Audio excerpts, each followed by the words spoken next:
안녕하십니까.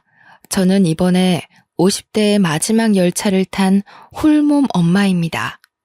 이 사연을 쓰기로 마음먹기까지 꽤나 고민을 하고서 컴퓨터를 킨 것인데요. 저의 사랑하는 딸이 한번 올려보자고 해서 딸 도움을 받아 이렇게 키보드를 두들깁니다. 어떻게 써내려가야 할지 몰라 과거를 찬찬히 돌아보면서 종이에 몇 자 연습한 뒤에 쓰고 있어요. 자녀 있으신 분들은 저의 가슴 철렁했던 이 사연에 마음 써서 공감해 줄 것이라 생각이 듭니다. 바보 같은 저의 불찰로 인해 자식을 잃어버렸던 멍청한 엄마의 반성문이 될 것 같아서요. 저는 한창 청춘인 시절 남편을 만나서 결혼을 하였습니다. 혼전 임신으로 결혼을 한 것이지만 절대 실수가 아니었고 이미 결혼을 약속한 사이에서 아이가 먼저 생겨버린 것이죠. 사실 아이를 낳기 전까지만 해도 저희 부부는 남들 해먹고 사는 만큼 평범하게 살았습니다. 남편이 돼지고기 납품 업체 사장으로 있었는데 계약건이 많아서 가정을 꾸리기에 문제없는 형편이었거든요. 그런데 남편의 승승장구에 배가 아팠던 부하 직원의 나쁜 시기로 남편은 거짓 누명을 썼고 사업은 부도를 맞게 되었죠. 그때는 저희가 이미 결혼을 했을 때였고 아이도 출산일을 앞두고 있는 상황이었습니다. 그런 와중에 사업 부도 때문에 집안에 압류딱지가 붙게 되었어요. 또 작은 아파트를 마련했던 곳에서도 쫓겨나고 말았습니다. 부도라는 일이 마냥 남일 같기만 했는데 제게도 일어날 수 있는 일이라는 걸 그때 실감했네요. 남편도 홀로 자책을 굉장히 많이 했거든요. 제 몸이 한참 불편할 때여서 길거리를 오래 돌아다니는 건 불가능했는데 그 때문에 남편이 굉장히 고생을 했었습니다. 남의 집을 두들겨 생전해보지 않은 구걸도 했고 저렴한 여관에 찾아가 무릎 꿇고 사정하며 공짜로 숙식 제공을 받기도 했죠. 그래도 저희 부부의 긴박한 처지를 이해해 주시는 분들이 많았습니다. 제가 임산부인 걸 보고 마음 써서 들여보내주신 어르신 부부들을 지금도 하나하나 마음속에 기억하고 있답니다. 제 몸이 이렇지만 않았어도 남편의 고생을 반으로 덜어줄 수 있었을 텐데 남편한테도 미안하고 뱃속의 아이에게도 미안하더군요. 남편은 있는 돈 없는 돈 털어서 주위 친구들에게 돈까지 빌린 다음 작은 단칸방 월세를 구했는데요. 본래 성심이 좋던 남편은 동료 직원들뿐만 아니라 학교 친구들에게도 인식이 좋던 사람이었어요. 그래서 친구들도 제 남편이 어렵게 되자 작은 돈 모아 남편에게 그냥 줬다고 들었습니다. 겨우 얻은 월세방은 남녀 나란히 누우면 족할 만큼 작았는데요. 그래도 화장실 있고 가스 버너랑 냉장고가 있어서 생활은 가능한 곳이었죠. 남편은 저에게 미안하다고 최선이었다고 하는데 저는 전혀 문제될 게 없었습니다. 우리 식구 몸만 뉘일 수 있는 곳이면 어디든 좋았거든요. 그 후로도 안전한 건 아니었습니다. 저와 남편은 빚쟁이로부터 숨어 지내야 해서 마음대로 바깥을 나서지도 못했어요. 남편이 몰래 변장해서 바깥에 노동일을 해서 벌어온 일급으로 근근히 살았죠. 저는 병원 검진도 일부러 가지 않았어요. 입에 풀칠하기도 어려운 사정에 남편에게 부담을 짊어주기 싫었거든요. 그런데 문제는 역시 제 뱃속의 아이들이었습니다. 남편이 힘들까봐 애써 모든 근심과 스트레스를 참고 지냈어서 그런지 출산 예정일이 아닌데 진통이 빨리 찾아왔더라고요. 물론 한두 번이 아니었기에 참으면 또 괜찮아지겠지 싶어 이악 물고 버텼으나 그날은 여느 때와 좀 다른 산통이었습니다. 결국 남편이 퇴근할 때쯤 혼절을 해버려 119에 실려갔죠. 아마 남편이 퇴근하고 도착할 때까지 방치되어 있었을 겁니다. 그런 상황에서 당연히 아이가 무사하지 못했을 거라고 생각했어요. 그런데 아이가 너무 예쁘게 태어나줬더라고요. 조금 당황했던 건 아이가 하나가 아니라 둘이었다는 거죠. 너무 예쁜 쌍둥이였습니다. 검진을 받지 못해서 뱃속에 두 아이의 생명이 있는지 모르고 있었거든요. 우리 아이를 기다렸던 남편에게 얼른 이 소식을 알려주고 싶었어요. 그런데 남편을 찾기도 전 간호사 한 분이 저에게 전해준 쪽지가 있었는데요. 남편이 쓴 메모였습니다. 삐뚤한 글씨로 금방 돌아오겠다는 내용이었죠. 알고 보니 제가 출산을 하고 쌍둥이를 품에 안은 사이 남편은 빚쟁이한테 들켜 도망을 간 것 같았습니다. 남편이 병원비를 계산해 주었지만 입원을 길게 할 수 있는 여건까지 마땅치 않아서 몸을 가눌 수 있을 정도의 퇴원을 하였습니다. 집으로 돌아가서 홀로 산후조리를 했죠. 하루 이틀이 지나도 돌아오지 않는 남편에 한 번은 찾아 나서 볼까 싶었지만 혼자서 몸조리를 하는 터라 그만큼 회복이 너무 느려서 마음처럼 못 움직이겠더군요. 그래도 쌍둥이들만 보면 세상 근심 다 씻기는 기분이라서 버틸 수 있었어요. 그렇게 1년의 시간을 보내고 말았네요. 다시 돌아올 남편을 매일 손꼽아 기다렸으나 끝내 남편은 나타나지 않았습니다. 그 사이 저는 생계를 위해 일자리까지 구해서 일을 하고 있었는데요.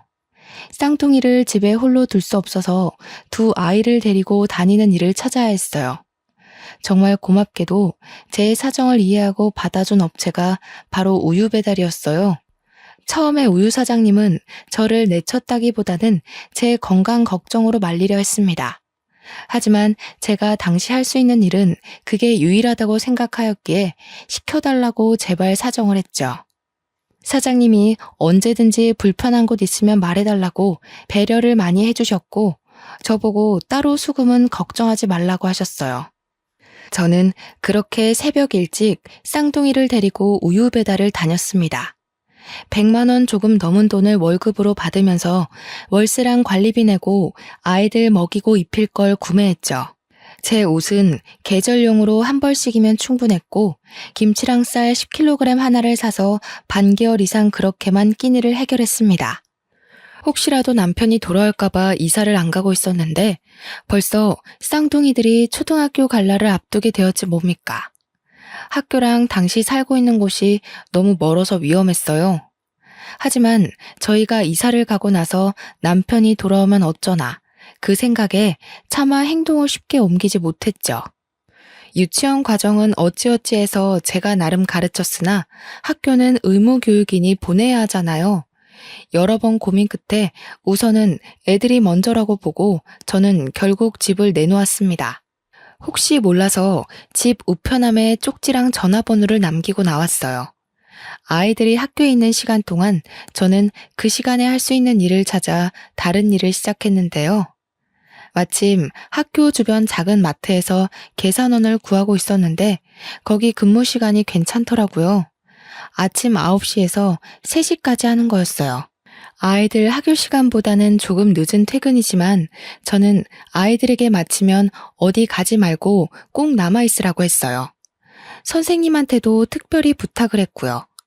늘 제가 퇴근하고 가면 아이들은 학교 방과후 교실에 잠시 맡겨져 있었습니다. 아이들은 언제나 얌전하고 착한 것이 엄마 말을 잘 들었고 저만 보면 쪼르르 달려와 안아주곤 했죠. 남편이 오기 전까지 혼자 아이들을 잘 키워낼 수 있을까 걱정 많이 했는데 아이들이 도와줘서 나름 제 방식대로 잘 살아가고 있는 중이었어요. 그런데 늘 착실하게 제 말을 잘 듣던 아이들이 그날은 어쩌다 친구들 무리에 휩쓸려 버렸는지 모르겠습니다. 그날 일이 벌써 몇 년 전인데도 아직까지 마음에 담아두고 있네요. 그때 생각만 하면 여전히 손이 떨립니다. 저는 여느 때처럼 마트 일을 마치고 아이들에게 줄 과자 2봉지를 사서 학교에 갔는데요. 선생님 하는 말이 애들이 하교를 했다는 겁니다. 엄마를 밖에서 만나면 된다고 했다네요. 학교 앞에 병아리 아저씨 오는 날이었는데 같이 놀던 친구들이 단체로 그거 구경하러 가는 바람에 함께 갔다는 거 아니겠어요? 그 소리를 듣고 저는 서둘러 학교 밖으로 뛰어나왔습니다. 들어올 때도 이미 알았지만 병아리 아저씨는 없었어요. 제가 못 찾는 건가 싶어서 이리저리 뛰다가 학교 후문까지 가게 되었는데 거기서 아이 한 명이 울고 있더라고요. 엄마인 저는 그 아이가 제 아들이라는 걸 단숨에 알아봤고 서둘러 아들 준수에게 달려갔습니다. 준수는 도로 쪽을 보면서 얼굴이 빨개지도록 울고 있었죠. 준수야, 왜 그래? 준이는 어디 갔어? 왜 혼자 있어? 준이는 둘이 같이 있었던 거 아니야? 준이는 어쩌고 혼자서 이러고 있어? 모르겠어. 준이랑 같이 병아리 아저씨 보고 있었는데 갑자기 없어졌어. 준이를 막 불러도 준이 목소리를 못 찾겠어. 학교에도 없어. 이때 저는 철렁 내려앉은 간 때문에 다리에 힘이 풀려버렸습니다. 심장이 너무 빨리 뛰고 손이 떨려서 당장 머릿속이 새하얘졌어요. 그렇게 준수를 붙잡고 한참을 불안에 떨고 있다가 혹시 어디선가 준이가 울고 있지 않을까? 이쯤 되면 친구들이랑도 다 헤어졌으니 엄마를 찾고 있지 않을까? 그런 간절한 마음을 안고 서둘러 일어나 준수 손을 잡고 다시 학교를 찾았어요. 급히 학교 안을 뒤지기 시작했습니다. 선생님들에게도 또 찾아가 제 사정을 말씀드렸더니 당시 교무실에 있던 선생님들이 전부 놀라서 제 딸 준이가 갈 만한 곳을 함께 뒤졌어요. 결국 한 선생님의 신고로 경찰까지 오게 되었고 함께 학교 CCTV까지 뒤지게 되었죠. CCTV에 준이가 찍혀 있는 걸 보고 저는 잠깐 안도를 했던 것 같습니다. 준이를 찾을 수 있다고 막연히 믿었던 겁니다. CCTV 화면을 가만히 지켜보는데 준이가 병아리를 사가는 친구들을 따라가다가 함께 버스를 올라타 버렸더라고요. 그걸 보자마자 저는 애가 타고 마음이 급해져서 몸을 제대로 가누지도 못했습니다. 아휴, 어떡해. 내 딸. 아이고, 선생님, 준이 어떡해요? 제 딸 어떡해요? 한 번도 버스를 타본 적이 없는 아이예요. 경찰 선생님, 제 딸 좀 찾아주세요. 어머님, 우선 진정하시고요. CCTV 찾아서 버스 노선 따라가다 보면 찾을 수 있을 겁니다. 요즘은 거리마다 카메라가 설치되어 있잖아요. 그렇죠, 경찰관님? 그럼요. 버스 탄 시간이 얼마 안 된 것 보면 금방 찾아낼 수 있습니다. 어머님께선 일단 저희랑 같이 서해 신고 접수하러 가시죠. 주변에서 저를 안심시켜 주었지만 저는 이미 온전한 정신이 아니었습니다. 불안한 마음이 가시지 않아서 그때부터 거의 오열했던 것 같아요. 경찰서에 가서 우리 딸을 실종 신고로 접수했고 경찰이 아이를 찾게 되면 연락 주겠다고 해서 일단 준수만 데리고 집에 왔습니다. 아이 하나 없을 뿐인데 집이 텅텅 비어 보이더군요. 준이 생각 때문에 도통 진정이 안 됐어요. 깜빡하고 준수 밥도 못 챙겨줬다는 걸 뒤늦게 알고 알턴 몸을 일으켜 밥을 준비했죠. 그러면서도 휴대폰을 몇 번이나 들여다봤는데 날이 저물어 가도록 경찰서에서 연락이 없더라고요. 그러다 꼬박 밤이 되었을 무렵 제가 먼저 경찰서 다시 연락해봤습니다. 어머님, 저희가 최대로 찾고 있는데 아무래도 아이가 아줌마 한 분을 따라간 것 같아요.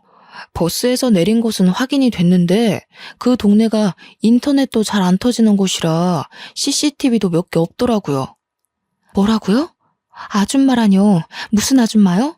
그럼 지금 우리 딸 못 찾고 있다는 말씀이세요? 우리 딸 찾아준다고 하셨잖아요. 아이고 준이야, 우리 준이 찾을 수 있다면서요, 선생님.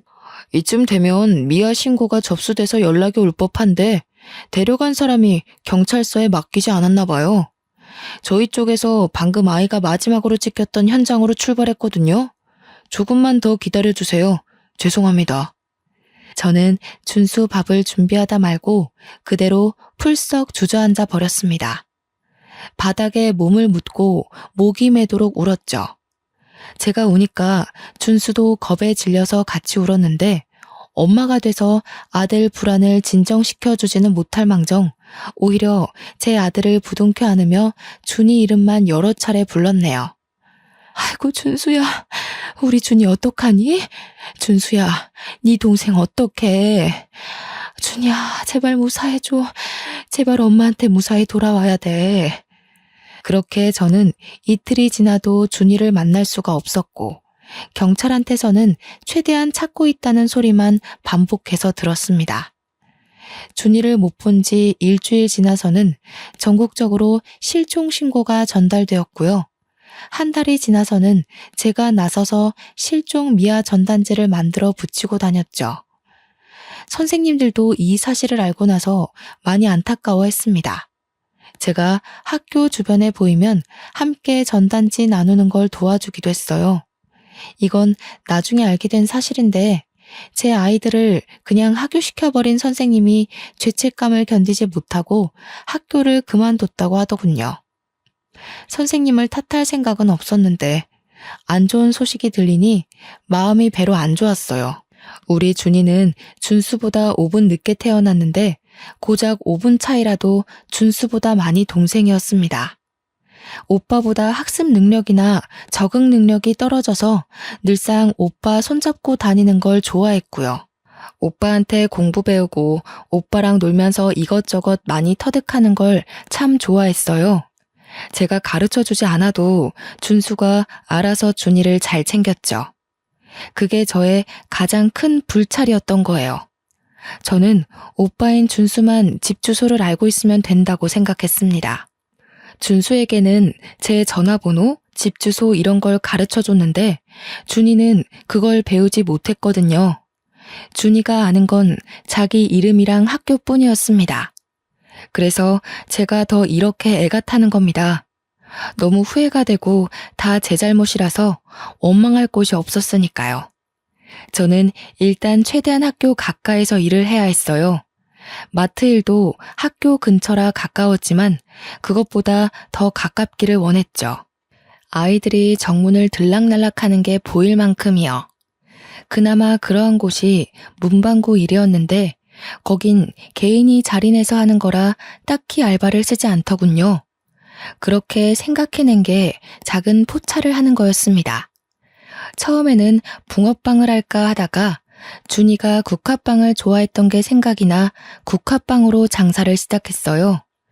장사하다가 한 번씩 제 딸의 모습과 비슷한 아이를 발견하면 미친 듯이 달려가 확인하는 짓을 며칠간 반복했습니다.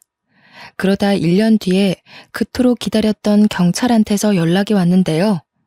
어머님, 김창진 씨가 남편분 되시죠? 신원 확인이 필요해서 경찰서에 방문해 주셔야 될 것 같습니다. 김창진 씨가 맞다면 애석하게도 사망한 채로 발견이 되셨거든요. 기다렸던 준이의 연락은 아니었지만 남편의 사망 소식은 저를 또 한 번 무너지게 하는 일이었어요. 남편은 끝내 식구 곁을 돌아오지 못했고 산중 어딘가에서 등산하던 사람의 신고로 유골로 발견이 되었다고 해요. 착하게 살아온 제 남편, 도망치고 도망치다가 그런 험한 꼴로 외롭게 죽었다고 생각하니 너무 가슴이 미어졌습니다. 토끼 같은 새끼들 얼굴 한번 보려고 제 출산일을 그토록 기다렸던 사람인데 끝내 아이들을 보지도 못하고 눈을 감았다니 이렇게 불쌍한 처지가 또 어디 있단 말입니까? 저는 어린 아들과 둘이 조촐하게 남편의 장례를 치르고 남편을 납골 땅에 안치했습니다.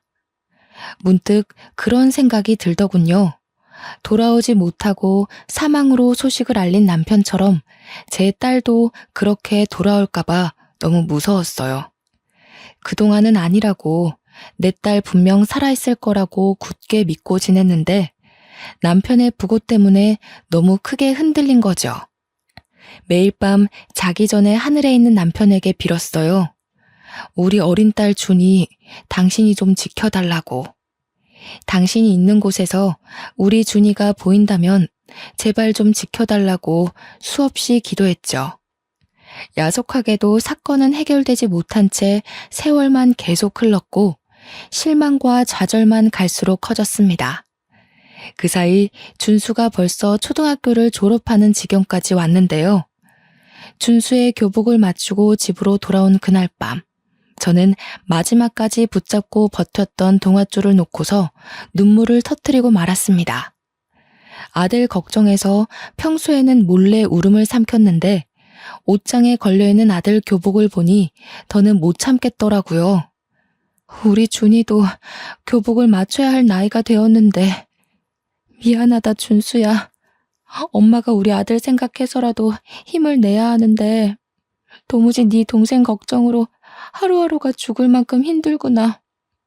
도대체 준이는 어디에 있는 걸까? 엄마, 나 이제 이만큼 컸으니까 꼭 경찰이 되려고 노력할 거야.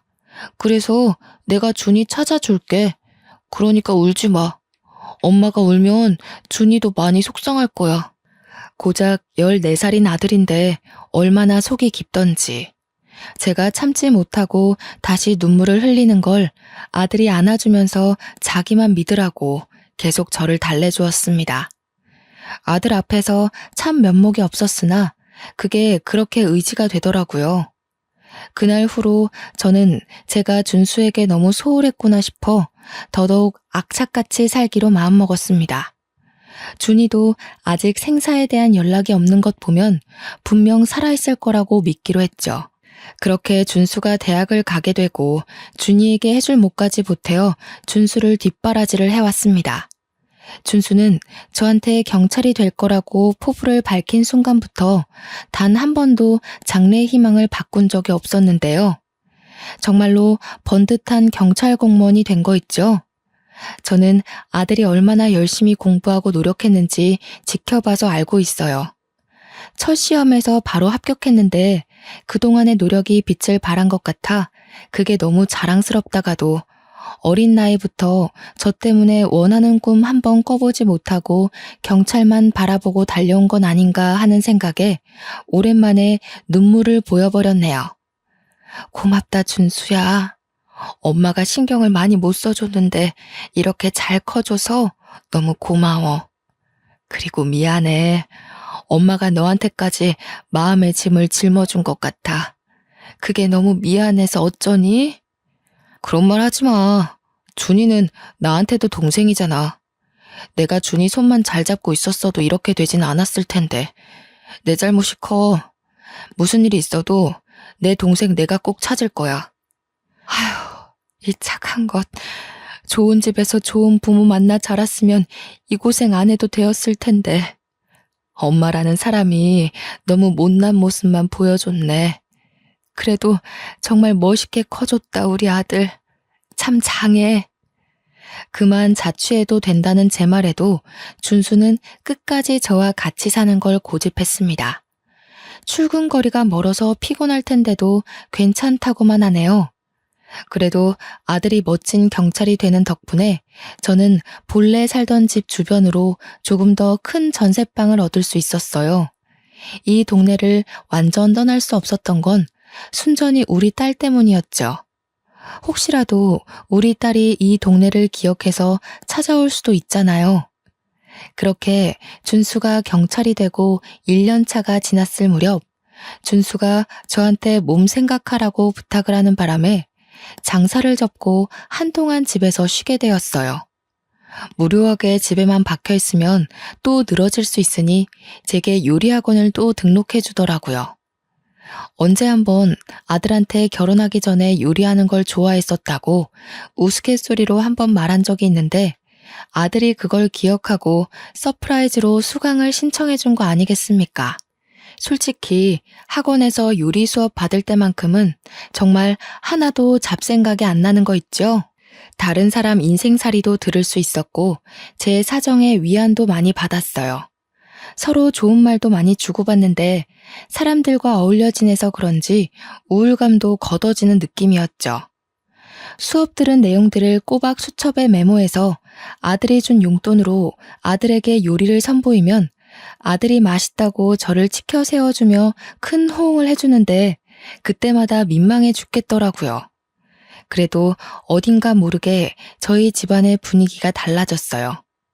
저와 아들 사이에선 늘 슬픔만 가득했거든요. 그런데 나날이 먹구름이 걷어지고 있는 게 느껴져서 솔직히 조금은 숨통이 트이는 거 아니겠습니까? 이게 다 살면서 이 못난 엄마를 보필하느라 애썼던 자랑스러운 우리 아들 덕분이겠죠. 다 죽은 사람처럼 딸 전단지를 돌리는 것도 아들의 힘을 빌려 SNS에 실종 가족 소식을 등록하고 난 뒤부터 활동하지 않았습니다. 아들이 경찰로서 선배들에게 부탁해서 힘쓰고 있으니 저보고는 다시 만나게 될 준이를 위해 몸조리하라고 하더군요. 한 번도 가져본 적 없던 저만의 시간을 조금이나마 찾아서 지내고 있을 쯤이었습니다. 준수 말고는 연락 올 데가 없는 저에게 모르는 번호로 한 통의 전화가 왔는데요. 요리학원 쪽 연락인가 싶어서 아무런 생각 없이 전화를 받았습니다. 수화기 안에서 가냘픈 아가씨의 목소리가 흘러나왔어요. 강준수 씨 댁 맞냐고 묻는 소리였죠. 네, 제가 준수 애미 되는 사람인데요. 누구시죠? 우리 준수 친구 되시는 분인가요? 전화번호를 잘못 하셨네요. 준수 번호를 알려드릴까요? 제 신원을 먼저 밝혀주었는데 정작 안에서 돌아오는 대답이 없더라고요. 누구길래 제 번호를 알고 전화를 했고 우리 아들을 찾는 건지 궁금했습니다. 혹시 제 아들에게 여자친구라도 생긴 걸까? 그런 생각도 했었죠.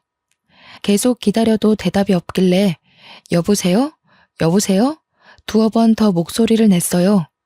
그러니 안에서 흐느끼는 소리가 들려오는 겁니다. 그러면서 아가씨가 목소리를 겨우 내며 엄마 하는데 그 순간 심장이 바닥으로 떨어지고 말았죠. 분명 처음 듣는 목소리인데도 누군지 알 것만 같아서 저절로 눈물이 차올랐습니다. 휴대전화를 잡은 손이 떨리기 시작하더니 딸을 처음 잃어버렸을 때처럼 머릿속이 새하얘졌어요. 내가 생각하고 있는 게 맞나? 내 딸이 맞나? 혼란스럽기까지 하여 아무 말도 못하고 있었더니 내내 울음소리만 들려주던 수화기 너머로 쐐기를 박는 대답이 들려오더군요. 엄마, 나 준이에요. 준수 오빠 동생 강준이요. 죄송해요, 엄마. 보고 싶었어요. 너무 보고 싶어요. 딸 목소리로 딸 이름을 듣는 순간 저는 그동안 억눌러왔던 애통함이 한꺼번에 밀려왔습니다. 목구멍 밖으로 울음이 터져나와 버린 것이죠. 지금 뭐라고 그랬어요? 강준이요? 내 딸이요? 장난치는 거 아니죠? 어머나, 정말로 준이가 맞는 거니? 너 정말 내 딸 준이야? 내 딸이 정말로 살아있었던 거니? 지금 너 어디야? 엄마가 그리로 갈게, 응? 숨이 막힐 것처럼 괴로웠고 비통함이 넘쳐 흘렀지만 당장 딸을 만나야겠다는 생각밖엔 안 들더라고요. 제 눈으로 얼굴을 확인해야 할 것 같아서 수화기를 붙잡고 어디냐고 그렇게 울며 불며 물었어요. 딸도 많이 울고 있는지 목소리가 많이 떨렸는데 그러면서 하는 말이 자신이 다녔던 초등학교에 있다는 겁니다. 저는 전화를 끊자마자 신발도 못 신고서 허겁지겁 달려나갔습니다. 학교랑 5분밖에 걸리지 않는 거리를 맨발로 미친 듯이 뛰었어요. 도로에 차가 오는지도 못 보고 그냥 무작정 달려서 운동장으로 뛰어 들어갔는데요. 그때 막 학교 건물 쪽에서 나오는 아가씨 한 명을 보았습니다. 겉모습이 못 알아볼 정도로 너무 달라져 그냥 지나쳤다면 모르고 넘어갈 수 있어요. 그러나 얼굴이 붉어져서 울면서 걸어오는 아가씨의 모습이 영락없는 제 딸인 겁니다. 우리 준수랑 똑 닮아서는 준수보다 선이 곱고 작은 게 딱 우리 딸이었다고요. 저는 엄마니까 제 새끼를 한눈에 알아볼 수 있단 말이에요. 틀림없이 제 딸이었어요. 제 딸. 혼절할 것처럼 몸의 중심이 흔들렸음에도 저는 딸을 발견하자마자 준이야! 목 놓아 소리쳤습니다. 과연 제가 죽기 전에 우리 딸 얼굴을 보면서 따뜻하게 이름 불러줄 날이 올까 염려 많이 했거든요. 그래서 그동안의 한을 담아 준이를 몇 번이나 더 외쳤어요. 금세 가까워진 딸은 몸만 자랐지 얼굴은 마지막으로 봤을 때와 똑같더라고요. 너무 보고 싶었다고 아이처럼 안기는 준이를 꽉 보듬어주며 그 자리에서 얼마나 울었는지 모릅니다. 몇 번이고 딸 얼굴을 다시 확인하면서 이게 꿈인지 생시인지 정신 차려가면서 부둥켜 안고 오열하기만 했어요. 대체 이게 어떻게 된 거야? 도대체 어딜 갔었던 거야? 엄마랑 준수가 얼마나 걱정했는지 알아? 살아있다고 믿어야지. 내 딸 안 죽었다고 믿어야지 하면서도 몇 번을 무너져 내렸는데. 고맙다, 준이야. 이렇게 살아있어줘서 너무 고마워. 엄마가 우리 딸 빨리 못 찾아줘서 미안해. 그땐 제가 완전 정신을 놓았다고 봐야 했어요. 딸을 꼭 붙들고 절절하게 부르짖으며 아이를 야단치다가도 금세 고맙다고 다행이라고 안아주기를 반복하며 정신사납게 행동했죠. 성인이 돼서 엄마를 찾고 싶었는데 엄마 이름을 모르겠더라고요. 전화번호도 모르고 살던 곳도 잘 기억이 안 나서 더 오래 걸렸어요.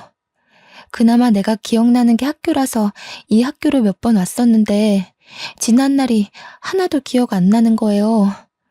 엄마 잘못이야. 내가 준수 하나만 철석같이 믿고 너희 둘이 떨어질 수도 있다는 걸 미처 생각 못했어.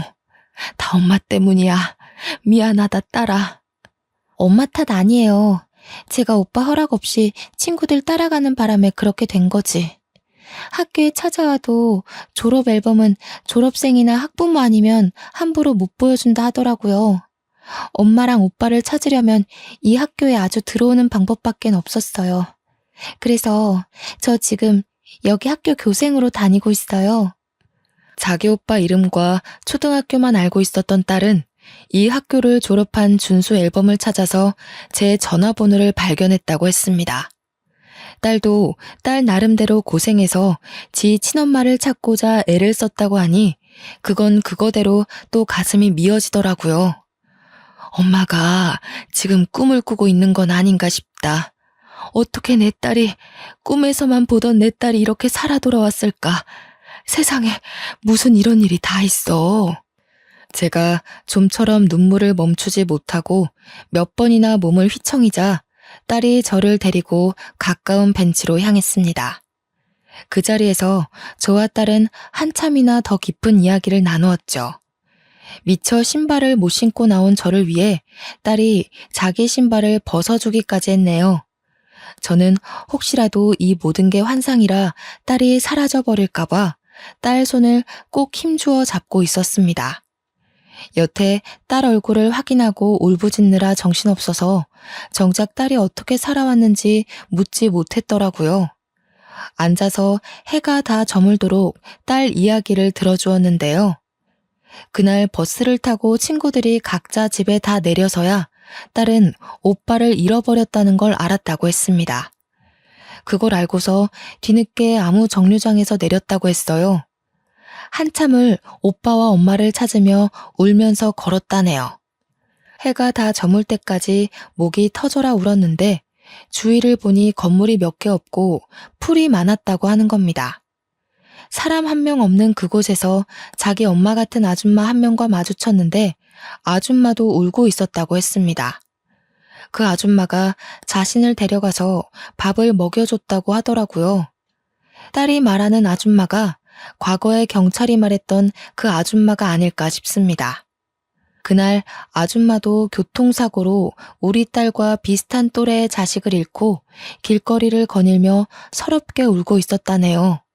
그러다 제 딸을 발견해서 가여운 마음에 밥을 먹이고 싶어서 자기 집에 데려갔고 제 딸을 돌려보내기 위해 경찰에 신고를 하려고 했는데 하룻밤 재워서 보낼까 싶어 신고를 미뤘대요. 그렇게 하루 이틀 미루면서 자기 딸을 잃은 상실감을 제 딸 키우면서 위안받았다고 했어요. 제 딸을 돌려보내는 게 마치 자기 죽은 딸을 완전히 보내주는 것만 같아서 차마 마음의 준비가 안 되었다고 하는 겁니다. 딸 말로는 그래서 일이 이렇게 되어버렸다고 해요. 그 아줌마가 딸이 좀 자라고 난 후 그동안 잘못을 용서 빌었다고 하대요. 솔직히 화가 나는 게 당연하잖아요. 하지만 저는 이미 20여 년이나 지나버린 세월 동안 그 아줌마에게 분노와 원통함을 다 토해낸 터라 지금은 그저 이렇게 제 딸을 살려놓은 것만으로도 감사할 따름이더군요. 제 처신이 이해 안 되실 수도 있다고 봅니다. 사실상 딸에게 따져서 그 아줌마를 유괴범으로 신고해버릴 수도 있었겠죠. 하지만 이렇게 다시 만난 딸이 너무 귀하고 예쁘게 잘 커줘서 이것만으로 모든 걸 용서할 수 있겠더라고요. 딸도 그랬습니다. 아줌마 정작 착하고 불쌍한 사람이라고 자기를 정말 친딸처럼 아껴주고 늘 옆에 있어줘서 고맙다고 눈물을 보인 사람이라면서요. 우리 딸이 나쁜 어른한테 잡혀가지 않은 게 얼마나 다행입니까? 요즘처럼 위험한 세상에서 실종되고도 살아있다는 게 정말 기적이 아닙니까? 이건 정말 하늘이 지켜주고 우리 남편이 딸을 보살펴주고 있었다고밖에 해석할 수 없었어요. 저와 딸은 해가 저문지도 모르고 한참 동안 얼굴 보며 얘기를 했는데요. 곧 아들이 퇴근할 시간이 되었더라고요. 준수가 너 많이 기다렸어. 엄마가 우리 준이 보고 싶어서 힘들어할 때마다 네 오빠가 이 엄마를 얼마나 듬직하게 지켜줬는지 아니? 네 오빠도 정말 고생 많이 했어. 엄마 위하느라 울음을 많이 참았거든. 참, 네 오빠 경찰 됐는데 너 찾으려고 경찰 된 거야. 오빠 보고 싶어요. 엄마랑 오빠 얼굴 잘 기억이 안 나서 속상했는데 얼른 만나고 싶네요. 또 오빠한테 잘못했다고 용서도 빌어야죠. 엄마랑 오빠 만나면 꼭 용서를 구하겠다고 그렇게 기다리면서 살았거든요. 저는 믿기지 않은 딸의 생사를 다시 한번 실감하며 하늘에 있는 남편에게 감사 인사를 올렸습니다. 딸은 이미 교생 수업을 마친 시간이라 퇴근을 한 상태였고요. 딸 손을 꼭 잡고서 집으로 데려왔어요. 준수가 오기 전에 함께 먹을 저녁상을 진수성찬으로 차렸어요. 딸이랑 함께 식사를 준비하는데 제가 자꾸만 꿈 아니냐고 묻는 말에 그때마다 딸이 뽀뽀해주면서 꿈 아니라고 얘기해줬어요. 뒤돌아서면 사라져버릴까봐 계속 신경이 쓰이더라고요. 화장실 가서도 몇 번이나 딸 목소리를 갈구했는지 몰라요. 오늘 아줌마한테 엄마 집에서 잔다고 허락받았어요. 저야말로 엄마 안 사라지게 꼭 붙어 잘 테니까 걱정 마요. 새 식구 먹기엔 과분한 밥상을 차려놓고 나니 아들이 잠시 뒤 퇴근하고 들어오더라고요. 준수는 처음에 밥상을 보고 놀랐다가 웬 아가씨가 있으니 더 당황해서 신발장에 멀뚱히 서 있었어요. 그러자 딸이 준수를 보고 울음 터뜨리면서 오빠라고 부르는 소리에 준수도 준이를 단번에 알아보더군요. 준이야, 너 정말 준이니? 도대체 이게 어떻게 된 일이야? 어떻게 집에 온 거야? 그동안 어디 있었는데? 이렇게 살아있었으면서 왜 연락을 못했어? 아니다. 살아있어서 다행이야. 다 필요 없고 살아있어 준 것만으로도 됐어. 다 크고 나서는 준이 일로 눈물을 참기만 하던 준수가 자기 동생을 안아주며 우는데 참 서럽게 울더라고요. 저는 내 새끼 둘을 같이 안아주며 다독거렸습니다. 이렇게 제 두 팔로 내 새끼들을 둘 다 안을 수 있는 날이 돌아왔다는 게 너무 기뻤어요.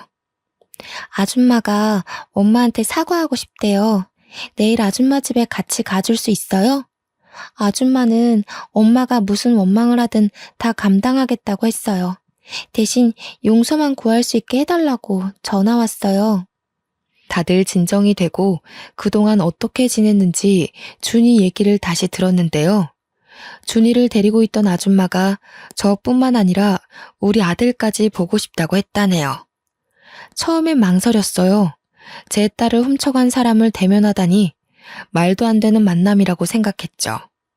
그러나 한편으로는 우리 딸이 어디서 어떻게 자랐는지, 누구 손에 길러졌는지, 이렇게 잘 키워준 그 아줌마라는 얼굴이 궁금하기도 했어요.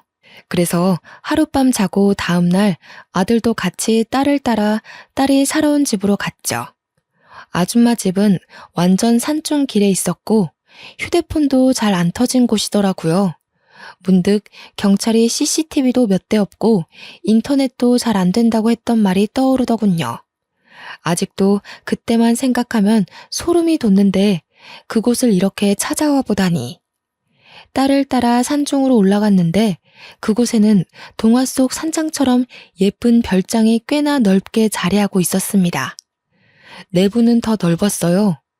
집주인인 아줌마는 그 커다란 집에서 혼자 지내고 있더라고요. 우리가 들어가자마자 얼굴도 제대로 못 마주하던 아줌마가 자리로 안내해줬는데요. 인사말도 나누지 않았는데 아줌마가 그대로 저희들 앞에 무릎을 꿇는 게 아니겠습니까? 두 분께 정말 죽을 죄를 지었습니다. 너무 죄송합니다. 변명이란 거 알지만 그땐 죽은 제 딸이 너무 보고 싶어서 그런 정신 나간 짓을 했던 것 같아요. 처벌은 얼마든지 받겠습니다. 죄송합니다. 갑작스런 사죄에 저희들은 할 말을 잃고 있었습니다. 그때 아들이 먼저 한 소리를 했는데요. 범죄인 거 알고 계세요? 공소시효가 지나서 따져 물을 수는 없겠지만 아줌마께선 지금 천륜을 끊어놓는 엄청난 죄를 저지른 겁니다. 아줌마도 엄마라면서요. 근데 어떻게 이런 일을 벌일 수가 있어요? 아들은 그동안 어디에도 원망을 쏟지 않고 내내 묻어두고 있었거든요. 우리 식구를 힘들게 만든 아줌마에게 단단히 화가 난 것이 이해가 됩니다. 저도 아들 말에 100% 공감을 하니깐요. 그러나 저는 딸을 잃었을 때의 마음을 잘 알기 때문에 아줌마가 준비 없이 자기 딸의 죽음을 통보받았을 때 거기서 오는 애통함도 충분히 이해가 되었어요. 저는 아들에게 죄송하다고 두 손을 싹싹 비는 아줌마에게 꼭 몇 마디 해주고 싶었습니다. 어떻게 자식 잃은 마음을 아는 사람이 이런 어마어마한 짓을 벌일 수 있단 말인가요? 부인이 피부치 딸을 잃은 건 정말 안타까운 일이지만 부인이 받은 상처를 남에게 전가한 것밖엔 안 되는 거예요. 아줌마는 제 말에 눈물을 흘리면서 죄송하다는 말만 하고 숨죽여 울더군요. 저는 아줌마와 같이 바닥으로 내려가 자리에 무릎을 꿇었습니다. 그대로 아줌마를 보듬어 안아주었죠. 우리 식구 힘들게 한 건 너무 밉지만 그래도 우리 딸이 무사할 수 있도록 지켜줘서 고마워요. 뭐든 괜찮으니까 내 딸 어딘가에 살아만 있어 달라고 빌고 또 빌었거든요. 다시 제 품으로 돌아올 수 있게 보살펴줘서 고맙습니다. 아줌마는 제 품에서 더 많은 울음을 터뜨리더군요. 그 서러운 울음소리에서 그동안 죄책감으로 얼마나 견뎠을지가 느껴졌습니다. 그렇게 한참을 또 눈물로 시간을 보내고 우리는 전부 그곳에서 식사를 했어요. 아줌마는 바람난 남편에게 버림받고 나와서 아이를 낳고 둘이서 단란하게 지냈다고 하더라고요. 가족이라곤 딸 하나 있었는데 고작 9살 나이에 유치원에서 일어난 사고로 잃는 바람에 혼자가 되었다고 하네요. 그래서 제 딸을 더 친딸처럼 키웠다고 하는데 그럼 이 아줌마는 제가 제 딸을 데려가면 또 혼자라는 거 아닙니까? 이상하게 그게 좀 마음에 걸리더라고요. 그래서 같은 엄마로서 그 절망적인 마음이 이해가 되어 신경 쓰였습니다. 부인, 괜찮으시다면 저희랑 같이 서울 올라가지 않겠습니까? 우리 준이 제가 데려가 버리면 부인께선 또 혼자 이 적적한 곳에 계셔야 하잖아요. 그럼 그동안 준이 덕분에 몰랐던 상실감이 한꺼번에 찾아올 텐데 그걸 어찌 감당하시려고요. 그건 당연히 제가 겪어야 할 벌이라고 생각합니다. 제 딸의 기억이랑 우리 준이와 함께 보낸 추억들 소중하게 품으면서 지내면 충분히 버틸 수 있어요. 사람이 상실감을 느낄수록 타인이랑 몸 부딪혀가며 지내야죠. 부인께서도 우리 준이를 딸처럼 키웠을 텐데 우리가 이대로 가버리면 또 딸을 잃었다고 좌절할 거 아닙니까? 우리 준이 마음도 편치 않을 것 같아서 그럽니다. 같이 서울 올라갑시다. 준이도 막상 아줌마를 두고 가기가 그랬는지 제 제안 이후 아줌마를 적극적으로 설득하더라고요. 아줌마가 제 딸 부탁에 꼼짝도 못하는 걸 보고 저는 더 이 아줌마를 혼자 두고 가면 안 된다고 봤어요. 아줌마는 얼떨결에 허락을 했다가 금세 고맙다고 제게 또 고개 숙이며 눈물을 흘리더군요. 그리고 이 사실은 몰랐는데 알고 보니 아줌마는 서울이랑 지방 두 군데에 건물 두 채씩이나 있는 건물주였더라고요. 다 처분하고 그 어마어마한 돈을 쓰지도 않고 가지고 있었는데 그나마 그 돈을 사용한 이유가 우리 준이를 위해서였대요. 준이는 제 생각보다 훨씬 더 호강받으면서 살았던 거죠. 아줌마는 그날 이후 자진해서 서울 중심으로 집을 구하더니 저희 집에 이삿짐 센터까지 보내왔습니다. 제안은 제가 했다만 대접까지 제가 받는 기분이더군요. 아줌마가 부자 동네에다가 주택을 하나 매매하고서 우리에게 보여줬는데요. 이 정도의 집을 원한 게 아니었는데 우리는 그 값비싼 건물을 보고 다 어안이 벙벙했어요. 부인, 앞으로 돈만큼은 걱정하지 마세요. 제가 가진 게 돈밖에 없어요. 부인께서 저한테 식구를 선물해 주셨으니 저는 제가 가진 모든 걸 드릴게요. 아줌마는 딸이 이전에 말했던 대로 정말 착하고 불쌍한 그리고 순수한 사람이었습니다. 아들도 그게 느껴졌는지 얼굴 보고 안면 튼 지 3일 만에 전 재산을 바치려고 하는 아줌마를 보고 더는 원망 섞인 소리를 못 하더라고요. 오히려 저 아줌마가 어디 가서 사기 안 당하게 조심시켜야겠다고 주의를 기울이고 있었어요. 그 얘기를 저한테 심각하게 하는데 저랑 딸이 얼마나 웃었는지 몰라요. 어쨌든 제게는 뜻밖의 식구가 하나 더 생긴 셈이었어요. 아들 하나, 딸 하나, 그리고 저와 나이가 1살 차이 나는 순박한 언니까지요. 아줌마는 저보다 더 우리 애들한테 관심과 애정을 주었는데요. 준이뿐만 아니라 준수 뒷바라지까지 솔선수범으로 나서서 지원해주고 있어요. 제가 그렇게까지 안 해줘도 된다고 해도 언니는 다 자기가 좋아서 해주는 거라고 자기 자식 같아서 해주고 싶다고 하길래 그냥 내버려 두고 있습니다. 언니한테는 그게 또 속병을 치유하는 방법 중 하나일 테니까요. 그렇게 정말 죽을 만큼 힘든 세월을 보내고 저는 지금 너무나 큰 기적의 삶을 살고 있답니다. 딸은 선생님으로, 아들은 경찰로, 그리고 저와 언니는 여가 생활을 함께 즐기면서 무탈하게 지내고 있어요. 이 행복이 영원하길 바랄 뿐인 마음으로 살고 있죠. 가끔은 그런 생각이 들더라고요. 남편이 저 혼자 고생 많이 했다고 주는 선물 같은 순간이 아닌가 하는 생각이요. 딸을 찾기 전까지만 해도 남편에게 눈물 섞인 기도만 올렸는데 지금은 남편이 살아있을 때 많이 보여줬던 웃는 모습으로 기도를 올리고 있거든요. 어떠세요? 제 인생 정말 기적이지 않나요? 저는 이게 모두 힘든 시련을 이겨낸 시간의 선물이라고 봅니다. 다들 나 혼자만 종종 걸음하고 있는 게 아닌가 하는 생각이 들더라도 결코 무너지지 말았으면 좋겠어요. 굳센 비바람 뒤에는 무지개가 떠오르는 법이잖아요. 여러분들의 간절한 바람이 모두 이루어지길 진심으로 바랍니다. 제 사연은 여기서 마무리하겠습니다. 긴 글 감상해 주셔서 고맙습니다. 늘 안녕하세요.